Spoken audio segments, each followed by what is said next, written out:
Hello everybody, SirMonkeySuit here, back again with code Geass. My apologies, this won't be for the YouTube lot, but for patrons, this is a day late. You know, had things going on yesterday, so I didn't do them, but we've got it today. So, code Geass. Right, last couple of episodes, we got introduced to, well, I'd say new characters. I mean, C2 is back, the green-haired girl. That's what she goes by, C2. She has turned up. We don't know how she is still alive. You know, I'm still not sure if she's a human or what. I mean, she got shot on the head. So yeah, Japan Liberation Front. There is like almost like a third party thing going on. There's a rebellion, there's the Empire, and then there's this Japan Liberation Front. They're sort of waiting it out until like to make a move, because they're not sure. You know what I mean? Would it be a good idea to join up with the rebellion, since they're kind of sort of on the same level? You know what I mean? They kind of want the same thing. We'll have to see. Euphemia Libertania, we've got another one joining the fray. She seems to have like a nice connection relationship with Suzaku. However, Euphemia wants to. I'm not sure, because she does play like the more neutral side of the Britannians, which is, you know what I mean. She wants the best for everybody, like, you know what I mean. She's upset at the idea of, like, you know, she wanted to go see like Shinjuku and stuff where it was all like teared down, and it just basically, you know, she wants both sides to be happy. So, you know what I mean. She's a very interesting character because of that, because most of the Britannians are not like that. But I'm not sure if she wants to really exact revenge for her brother's death, for Clovis's death.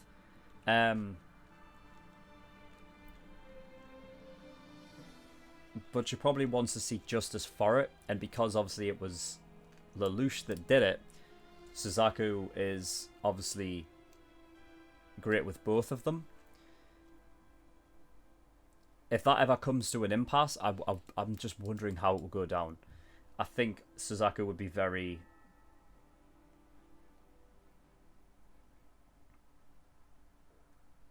I just don't know, because I'm just wondering if he's essentially, if he's always for the people, like, what would he think? What would he do if he knew this was Lelouch's doing? You know, what would his stance on it be?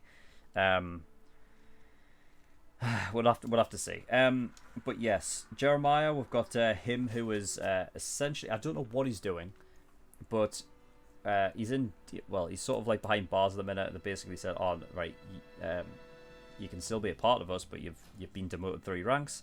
You can either be like start from the beginning as a pilot, or you can go work on an orange farm," which was a harsh, savage dig.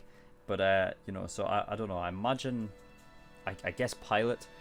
It makes me wonder if Jeremiah, as just judging by his like style of character, if he would, you know, take on a more third-party stance, kind of like what I feel like the Special Corps or the Engineering Corps is, where like they're kind of part of Britannia, but you know what I mean, they kind of do their own thing almost.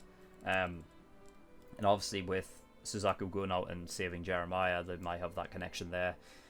Jeremiah might, just because of his sort of personality and his mentality, I feel like he might feel like he's being betrayed by Britannia, so, you know what I mean, he could be switching sides and stuff and doing his own thing. I don't know, we'll have to see. It'll be nice to see that, I guess, because obviously Jeremiah has that woman on her side, and I can't remember her name. Yeah, I can't remember her name, but I feel like those two go with each other wherever. So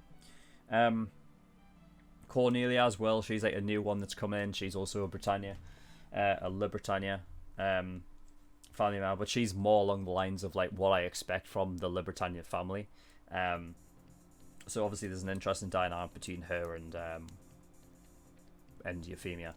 I feel like Euphemia is sort of like, you know what I mean, like, she's so endearing and so like caring compared to the rest of them, like, you know what I mean, whereas Cornelia kind of doesn't really, she might care for her sister, but she doesn't like, you know what I mean, she kind of is more for the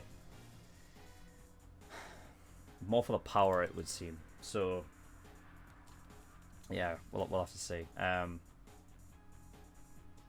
this is why I think Clovis is an interesting character, because while he was doing the things he was doing, I don't know how old Clovis is, you know what I mean, but you know, as long as he's not that old, he can't be, and as long as Britannia have sort of taken over Japan and whatnot, he's kind of been put to the forefront as this sort of like symbol that needs to uphold his family's name and do everything in his family's name, which, you know, which is why I felt sorry for him, because, you know what I mean, he has I think, you know what I mean, it's just he's grown up and being told this is what you have to do, you know what I mean, don't care about anybody else's lives, care about your family, and that's it. So I think people could be quick to judge Clovis as just this evil person, and like, don't get me wrong, like, what he did was absolutely wrong, and you know what I mean, I would never condone that. But like, as a character, I can understand that, you know what I mean, like, I feel like his character, even though we've got like so little of him,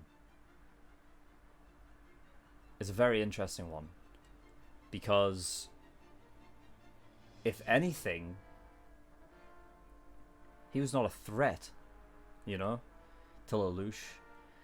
I think Clovis actually did care for Lelouch a lot, being a member of his family. You know, I just think, you know, it kind of sucks for Clovis, because he never knew anything different. You know what I mean? I think he grew up being told this is what you have to do for the family. Family is everything. Everything else is, you know, everything else doesn't matter.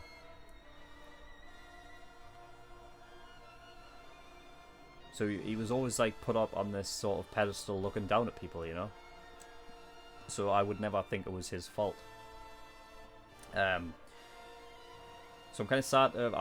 I'm definitely feeling like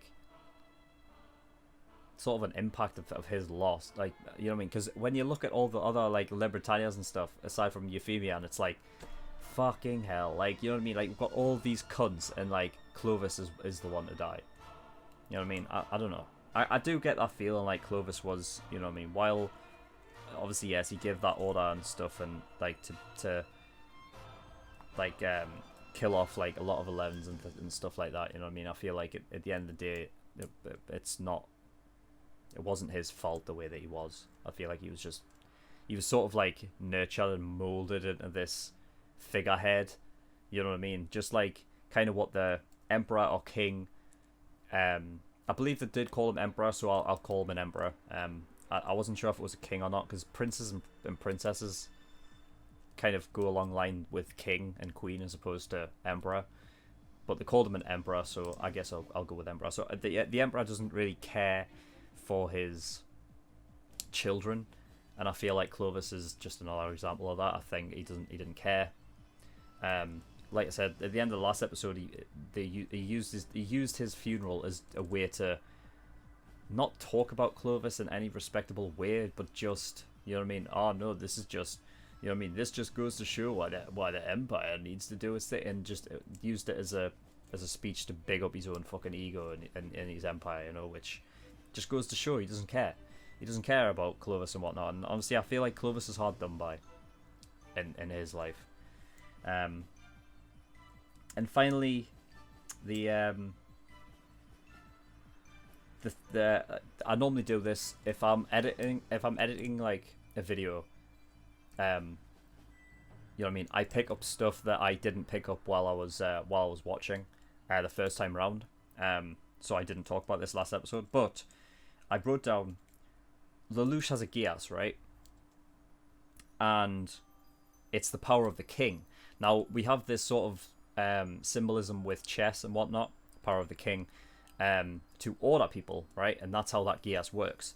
Makes me wonder if there are other Geasses that are different chess pieces and they work differently, because that'll be interesting as something like later on down the road, like because now it's like or how can I use my power, and like it has its limits, obviously, like how far away you can use it, how long it works. Can you see, like, you know what I mean, you have to see have to be in eyesight, nothing covering.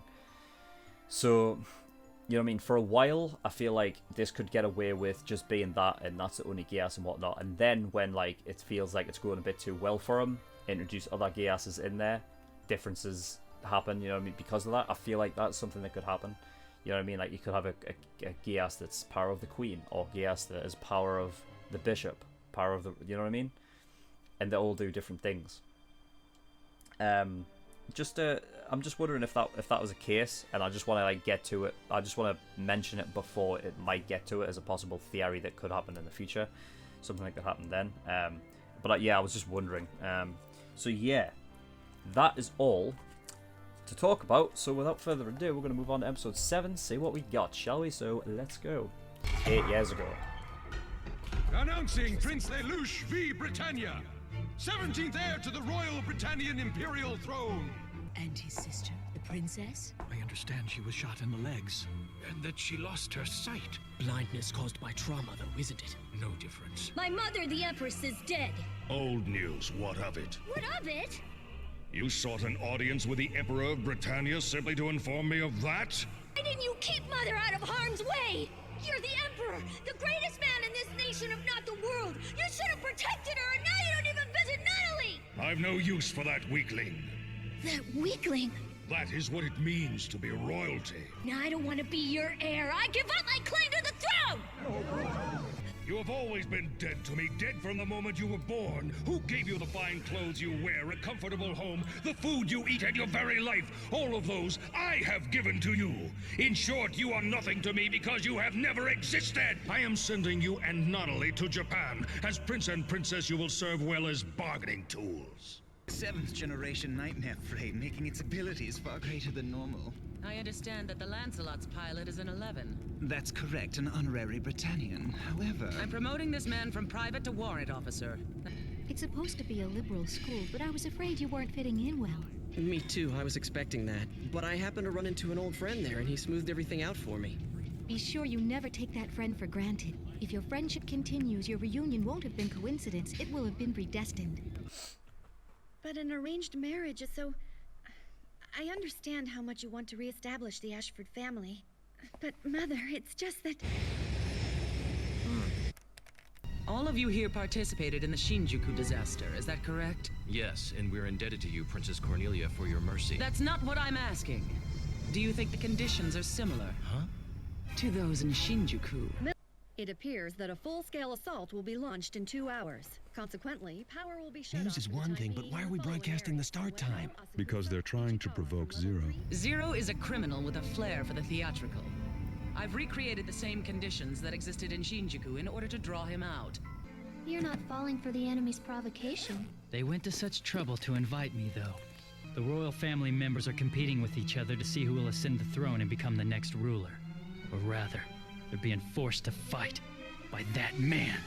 Survival of the fittest is the most basic rule of all. If that's true, then what happens to Natalie? Should I simply give up on my sister because she's frail? I refuse to accept that. I'll wipe out that sort of world myself. You can't go, Lelouch. You need to fulfill your part of our bargain, so I won't have you dying before that. Notice that what you're saying and what you're doing are contradictory. Oh, I won't kill you. I'm merely going to shoot you in the leg to quiet you down. Now I get it. You're unable to use Geass yourself, aren't you? You obviously wouldn't have asked me to do it if you could have done it yourself. Do you honestly think you can threaten me with a gun? Yes, I do.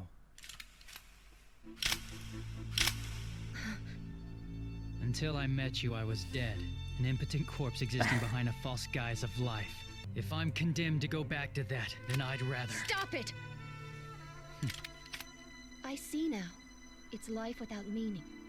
The people of this ghetto refuse to report the terrorists. You hide them. Cover for them. That's treason against a suzerain state. Commence eradication of the Saitama Ghetto. All forces, assume level 1 battle stations. I don't understand. Why won't Princess Cornelia order us to attack as well? She won't because Orange is here. Just be thankful that you haven't been disposed of. You're to blame for this. It's due to you that our careers are over. You're wrong. Zero's the one who did it. That again. Zero. Always the same. Cornelia replaces Clovis, yet Britannia never changes. What unit are you from? Your unit name and ID, soldier. Private Dario Torres, sir, with 3rd Reconnaissance Company. I obtained this item from one of the terrorists. Could I ask you to please transmit it to headquarters for me, sir? Disc, huh? Well, I still need to verify your ID first. Right, understood. But before we do that, sir, I'd like to borrow your Sutherland, so hand it over. It's like episode 2 all over again. This is Zero. Zero? Zero? You mean? I assume all of you have heard about the Shinjuku incident. Do what I say and you will be saved. No response at all. This guy Zero might turn out to be a no-show. Guess he's just another run-of-the-mill terrorist. They came. They really came. Just like Zero said they would. Now then, shall I drag Cornelia out or shall I make an opening? R1, R2, maintain distance. Draw them back to the area where N2 is. B7, open fire towards 2 o'clock. P5's team will commence its barrage.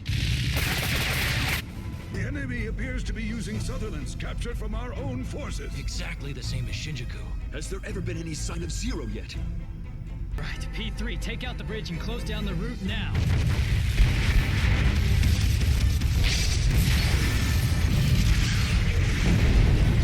Point 17 has fallen. Heli team, contact lost. It's a lot of units. Order all troops to fall back. For What? No stomach for it? If I blend in with the retreating units, that'll put me right next to Cornelia. Have I cleared the task at hand already? Just who do you think I am, anyway? Cornelia. You're no match, you'll lose. Zero is no match. I'll win. Huh? Of course. That's why they call Princess Cornelia the goddess of victory. Should draw Shall them we in. go then, Is that the whole Guildford, point? my knight? It is my pleasure to serve and obey you, my lady. You're desperate, Cornelia, using your royal guard in such a manner. Nah, that's This is Zero. Knight in there. N1 will re-engage their IFF signal. Operate as a Britannian unit. Guildford's in there. Not Cornelia. As my decoy. Do your duty even if it costs your life. My subordinates follow that code without question. At your command, your highness. Hey, what are you guys doing? Can't you read the IFF signal? I'm on your side. Damn it!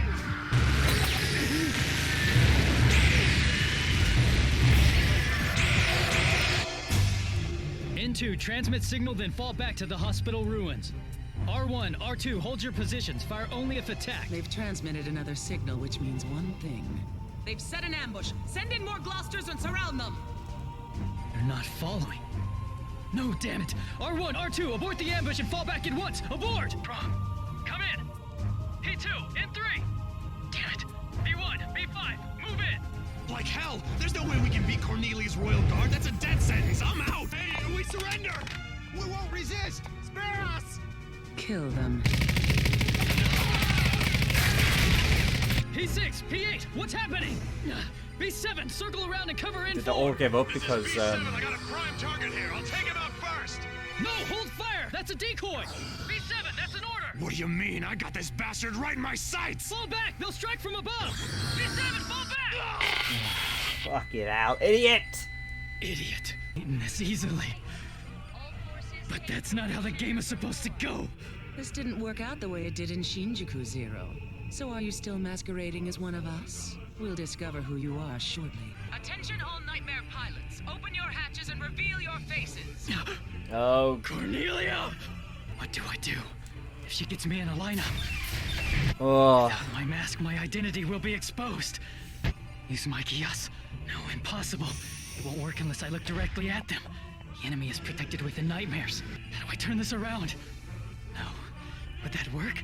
Show them I'm Zero, then use the power? But then the nightmares. Maybe I can start shooting and break out of here. Impossible. It's too many. Against Cornelia's royal guard. That would be suicide. Open your hatch. It's your turn. What's wrong? Hurry up and open your hatch. Well, my hatch was damaged earlier in battle. I see. Then we'll open it for you. Yes, understood. At once, sir. Zero's been sighted!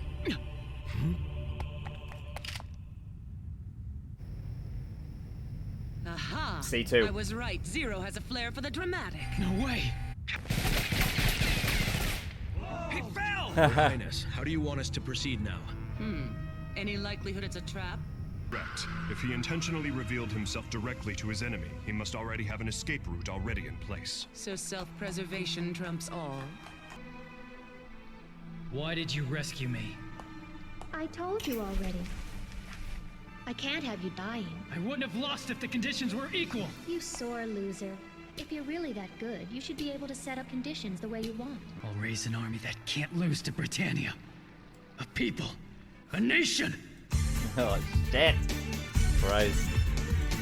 Alright, episode 7. Damn. C2 acting like Zero there. Impersonation. Guess it was a good thing that he left his armor and all of that back at home. Or back at the dorms. I'm wondering, did I guess the rebellion around Saitama, like, they must have give up. I know there was some that were still like kind of following orders, but some weren't, and it made me wonder if they gave up because Zero kind of lost his nerve, or like Lelouch lost his nerve. You know what I mean? Like, I don't know. I'm wondering, like, I guess because Lelouch was trying to play it like a game of chess, but Cornelia was like, I don't know what, like, doing some, she must have been doing some like odd tactics, I guess, that can't be related to anything chess related.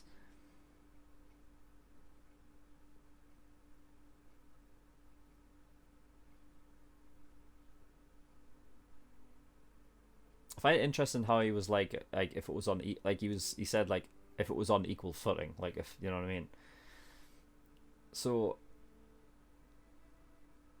because I'm wondering, like, what's he trying to? Is he trying to make, like, to be a fair game? Is that what he was implying there? Because I'm thinking it's anything but fair game. The fact that he has a Geass anyway, you know what I mean? So it's almost like hypocritical kind of. But I wonder. But for that moment, he did kind of feel like a almost like a child tantrum kind of thing, almost. Clearly doesn't like losing. Anyway, yeah. So Lelouch was the 17th heir. So what's the difference between Le Britannia and V Britannia? Are they just the different offshoots of the family, I guess? Because Lelouch is V Britannia, but Euphemia is Le Britannia. So I wonder if the Le and V, whatever, do they sort of work like maiden names almost? I don't know. Different offshoots. Something like that. Anyway, yeah, so Nunnally is blind by trauma. I'd imagine she, probably due to like the stress and obviously traumatic experience of her mother dying, she probably just closed her eyes and never wanted to open them again. Just scared of the outside world. Dude, the Emperor is such a douche. Like, such a cunt. I can't, like, honestly, I can't wait for him to fucking get some sort of fucking, to get his comeuppance. I honestly can't fucking wait. Because, honestly, that guy is a total dick. But Lelouch was sent to Japan ahead of the war. I was wondering why that was the case, because beforehand, I was like, well, wait a minute. If Lelouch is Britannian, why was he in Japan before this shit went down? Because obviously he was there before the war. He was there as, what, bargaining? You sent there an emperor as like bargaining power.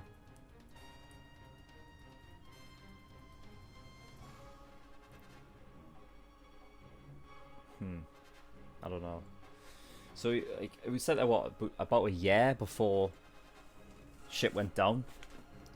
So I don't know, like, on the verge of war, maybe they were trying to work out deals or something, and then never worked, so they just fucking like went in with war instead. I don't know if this was right, but did Cornelia promote Suzaku to a warrant officer from private? Is that what she did? What that entails, I have no idea. But I don't know. I guess a private operating that operating the Lancelot is, I don't know, like a bit weird, considering the how good it is. I don't know though. Maybe it was promoted because he saved Euphemia. Maybe that was what it is. So Molly has an arranged marriage thing going on, and also we didn't really see her father, but I'm wondering, is her father that one guy with a ponytail? You know, the one that that's involved with the media and stuff? Because it kind of could have been, like, it looked like it could have been him from behind, and I'm wondering if it is. Because then that's another connection that could be interesting.